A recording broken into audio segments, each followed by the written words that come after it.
নারী ওয়ানডে বিশ্বকাপ 2025 এখন ইতিহাস সৃষ্টির অপেক্ষায়। 47 বছরের বিশ্বকাপের ইতিহাসের প্রথমবারের মতো এমন এক ফাইনাল হতে যাচ্ছে যেখানে নেই অস্ট্রেলিয়া, ইংল্যান্ড কিংবা নিউজিল্যান্ড।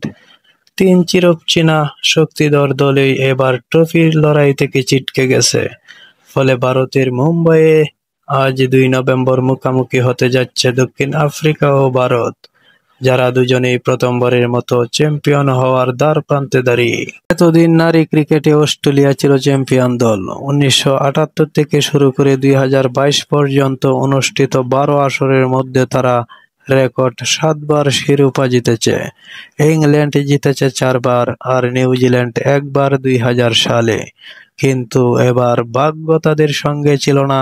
গ্রুপ পর্বেই বিদায় নেয় নিউজিল্যান্ড আর সেমিফাইনালে বিদায় নিতে হয় অস্ট্রেলিয়া ও ইংল্যান্ডকে।